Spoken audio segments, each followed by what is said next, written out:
Assalamualaikum warahmatullahi wabarakatuh dan salam sejahtera kepada semua.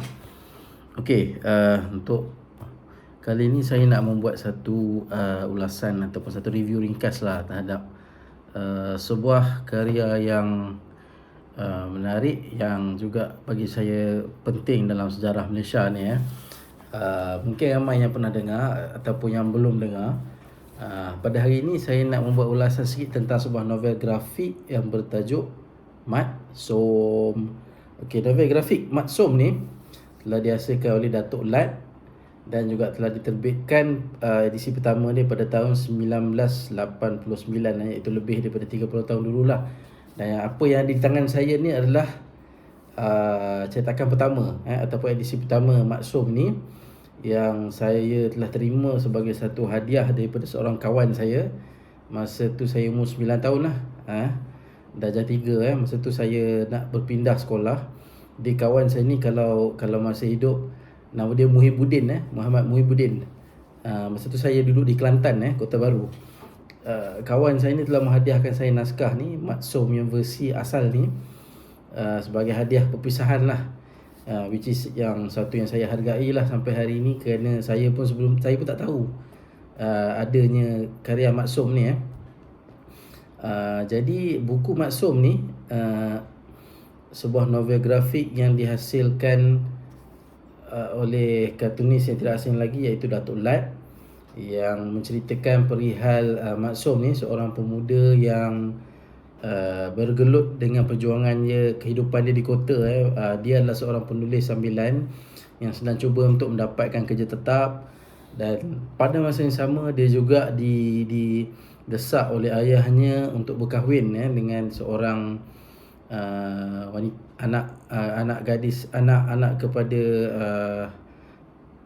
kenalan mereka di kampung lah, iaitu Faidah. Dengan keadaan Mat Som ni tak lagi dapat kerja tetap, hidup pun agak tunggang langgang, hidup cara bujang lah, memang bujang betul lah, duduk pun rasanya mungkin rumah setinggan lah.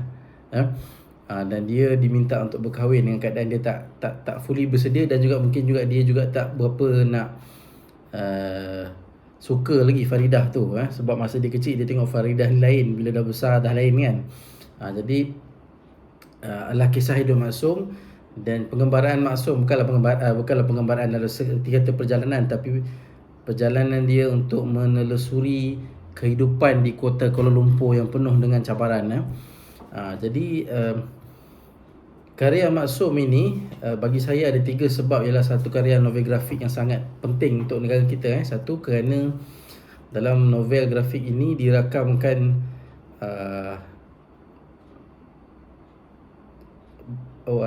situasi ataupun gambaran kehidupan masyarakat Malaysia di Kuala Lumpur dan juga di kota di kampung pada penghujung tahun 1980-an.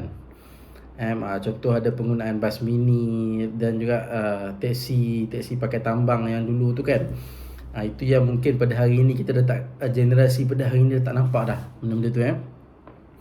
Dan kedua, karya Mat Som ni juga dia membuat macam di dalam karya Mat Som ni juga ada Datuk Lat ada memasukkan watak-watak yang diambil daripada orang sebenar.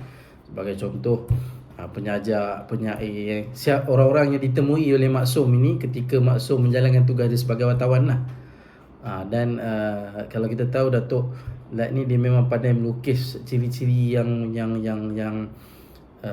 menonjol pada watak seseorang. Jadi kalau kita tengok dalam ni, watak-watak yang ditonjolkan dalam ni memang nampaklah kita boleh kenal lah siapa orang tu.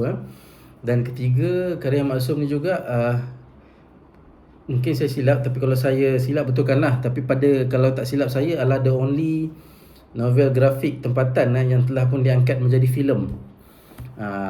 Filem Mat Som ada yang dilakonkan oleh Muda. Saya tengok mungkin early 1990-an lah kot.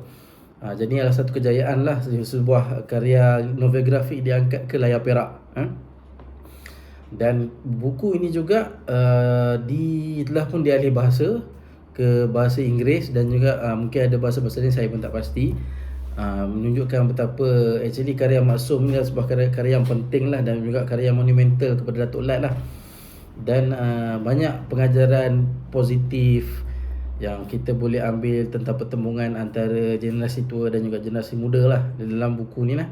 Dan juga kita boleh tengok anekdot ataupun kehidupan manusia, kehidupan penduduk Kuala Lumpur pada penghujung tahun 1980-an tu, dan kita boleh bandingkan dengan apa yang kita boleh nampak pada hari inilah. Jadi bolehlah dapatkan buku ini sebagai satu karya yang baik, walaupun dia adalah satu novel grafik, tetapi novel grafik yang punya kekuatan dia sendiri, dan dia ada contribution daripada segi pembangunan culture dan budaya di negara kita, kerana dalam novel grafik ni dia merakamkan elemen-elemen sosioekonomi dengan sosio budaya yang penting lah untuk kita kenali Malaysia, Kuala Lumpur dan ragam penduduk Kuala Lumpur pada suatu ketika dahulu. Okey, sekian, kita bertemu lagi di siri lain. Terima kasih.